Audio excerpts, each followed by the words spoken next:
Hello, everybody. It's Diane Brandon Moody. I'm back here again with Fiftysomething Love. Thank you for being here. We talk all things interesting to women over 50, and sometimes I encourage you to let your guy listen to it. And I think this may be one of those times. If you have trouble dating over 50, or perhaps you're out of a divorce or you're widowed and need help with that, I'm a dating coach specializing in women over 50. So if you need any information on that, please go to my site, dianebrandonmoody.com, and I would love to chat with you. So I guess I gave you a little bit of a tease as to why your guy may want to listen to this. Today, I'm very pleased to introduce Joan Wiseman, and she is a coach for a very juicy group of people.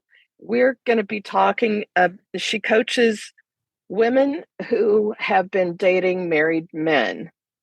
So, welcome, Joan. I think this is a fascinating topic. I am withholding judgment of any kind during this and would love to have a down and dirty discussion.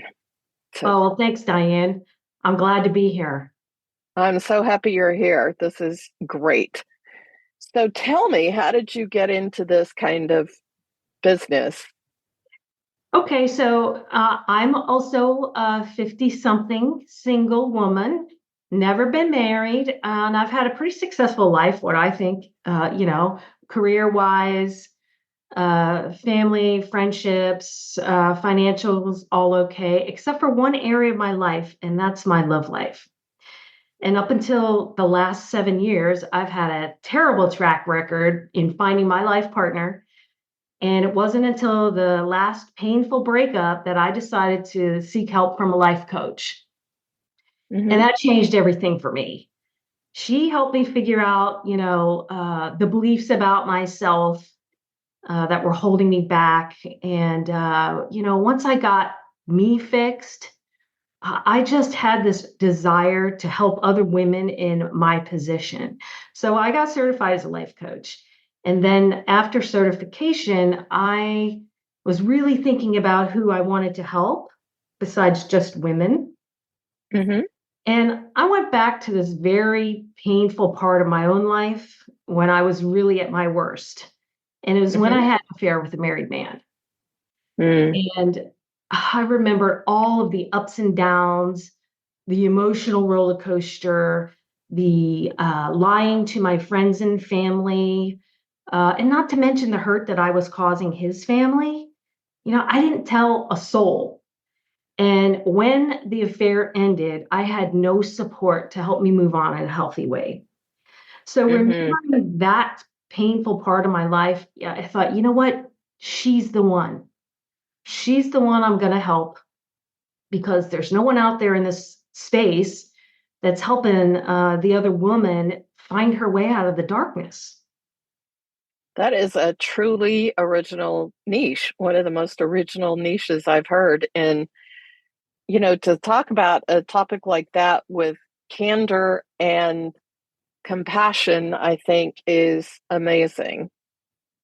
So, Yeah, congrats to you. And I just have to say, maybe there was pain caused to his family, but let's not ignore the fact he was in on it too.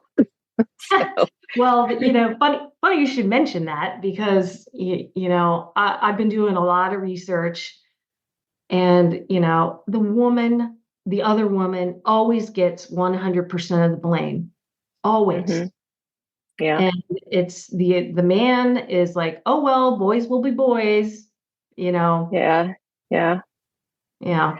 yeah. That's an area that just kind of baffles me. Like, I mean, you can take Dolly Parton's song Jolene, it's about the Hmm. other woman, and Loretta Lynn did a ton of those songs too because her husband strayed quite a bit. Yeah. They never seem to, yeah, maybe they got mad at their husbands, and Dolly Parton's may be fiction, I don't know, but Loretta Lynn wrote from true life. Maybe they got mad at their husbands, but they were always like going after the other woman. And it's like, but the guy is the one who made vows to you. Like, why are you never mad at him? And I'm not saying that that means, with the woman, it's okay, it's fine, because at the very least, I think you're selling yourself short. But, like, why are you not mad at your husband? Is it just too dangerous for you? Is it just too scary? I don't know. But anyway, we can stop my talking about it. I want to hear more from you. Well, to that point, um, again, I've done a ton of research. The reason is the woman does not want to lose what she has. What they have, I mean, it's a very, very strong bond between marital partners. And especially if she has children, she does not want to lose that, which is why she'll take them back every time. And somebody has to take the blame. So the easy target is the other woman. So, if I were one of your clients and we started talking about this topic, what are some of your key points for them? How do you help them? So I help them go from the very beginning, if necessary, of making that really crucial decision to get out of it. There are so many women that go back and forth and they can't decide. And it's because our brains are wired for relationship.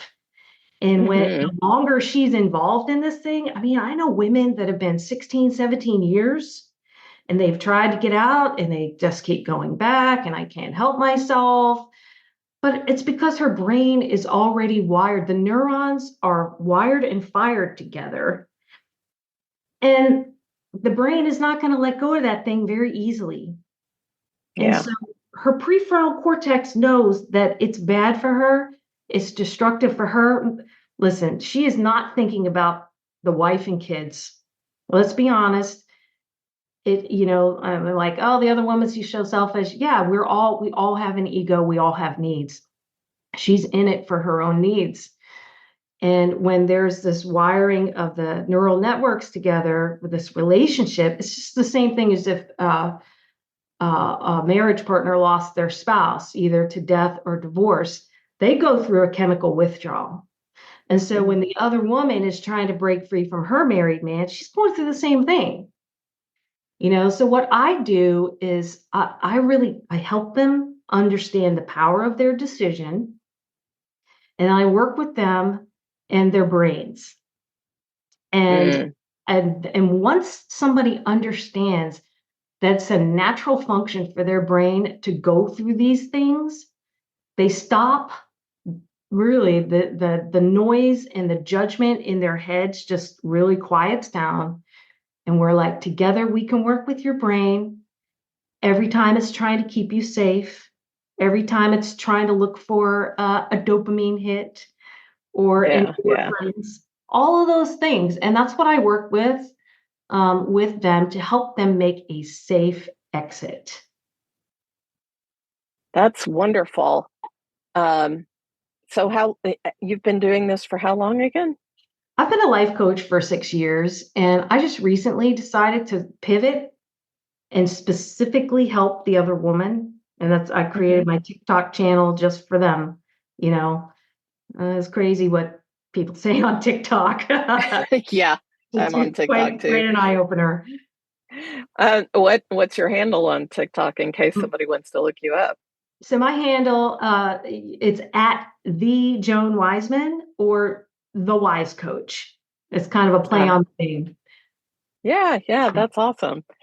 Cool. So what would be some of the harder nuts to crack in this niche?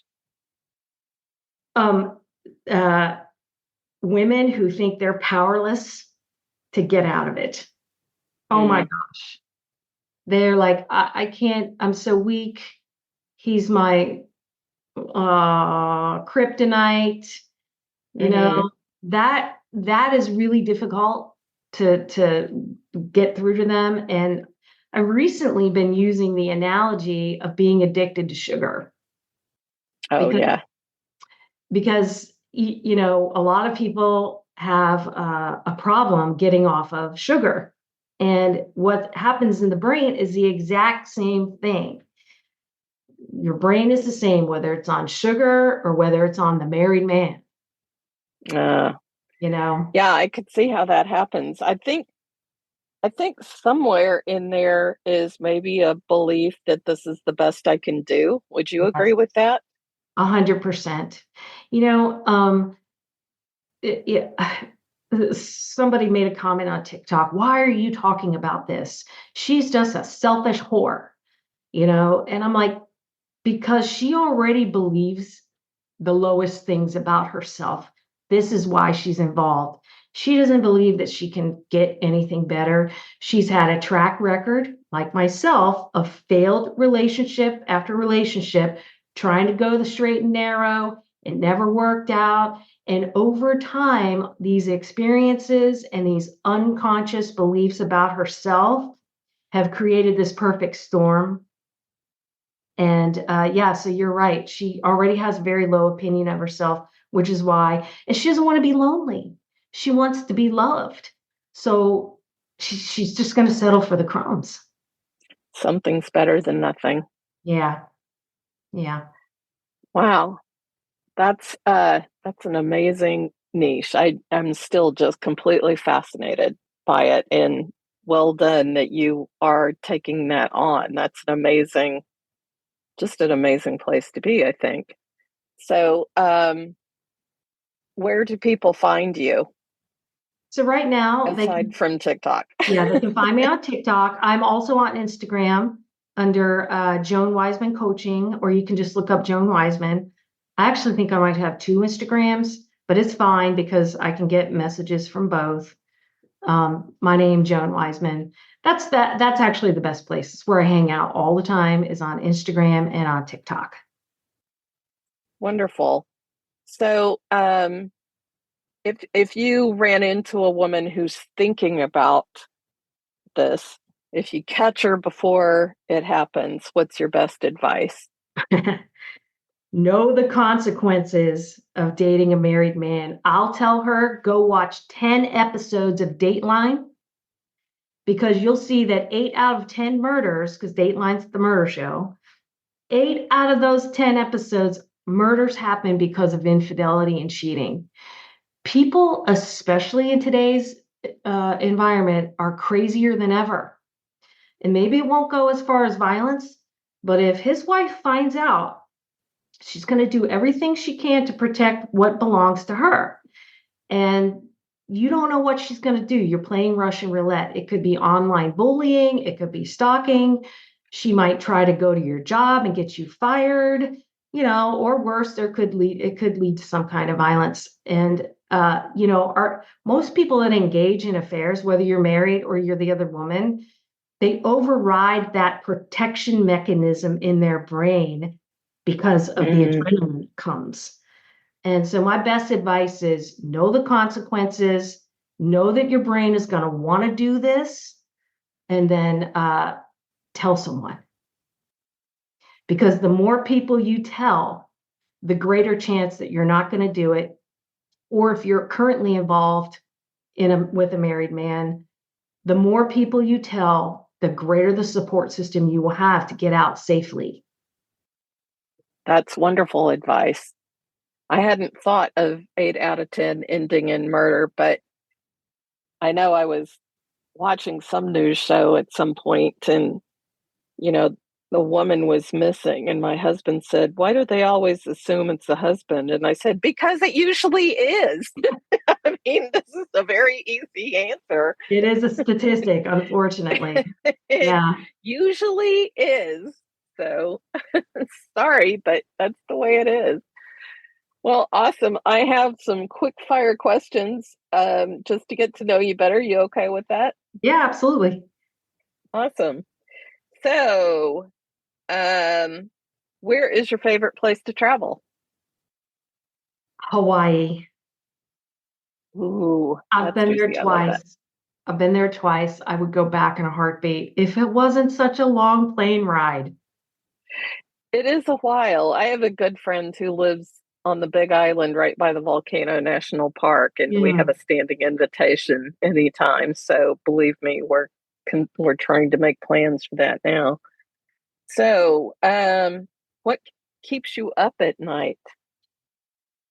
Oh, that's a really good one. Not much. I sleep like a baby. I do. Lucky, And lucky. it's because I've learned over time to let go of things, but when I do have trouble sleeping, it's because I'm worried about, something going on in usually my career, so Mm, awesome. Good answer. What's your favorite curse word? oh, can I say it? Like really Oh say yeah, we cuss here. fuck. You can't fucking say the word fuck enough fucking times. That's very true. Very, very true. So, do you have a celebrity crush? Um, well, I wouldn't say not like an actor or an actress, but I'm a huge ice hockey fan. And my ice hockey crush is the Washington Capitals goalie. He's retired now. His name is Braden Holtby. He Yeah. won the Stanley Cup for us, and he's gorgeous. Well, that's great. We love our sports heroes too. What's your favorite food? Pizza, without a doubt. Great. Do you have a particular type from a Yes, particular place? thin crust, Italian style, pepperoni and cheese, a little Parmesan sprinkled on there. Any Italian joint. Yum, sounds good. I'm hungry. What's your guilty pleasure? Binge watching uh whatever the hottest show is, Game of Thrones. I actually purchased so I could just go back and watch it anytime I want. That would be it. Binge watching TV. Oh, that's great. I have two words for you, Baby Reindeer. It's on Netflix. I just heard today somebody. Okay, I'm gonna check it out. I mean, oh my gosh, mind blown. It was amazing. So, and great acting too. So, anyway, I thank you very much for being our guest here, and thank you so much for bringing up this topic. It's just fascinating to me. I love it, and I hope at the very least, somehow between you and me, we can get women thinking that they're worth more than that. Number one, and number two, making sure people understand they're not in it alone. There's another person, and the other person has responsibility as well. So that not to get one off the other, but it's just sexist otherwise. So anyway, thank you to our listeners for another edition of 50 Something Love. We really appreciate you. And if you are thinking that you may need a dating coach because you just don't even know where to start, contact me at dianebrandonmoody.com. You can find me on Facebook and Instagram and TikTok as well, and it's all with my three names.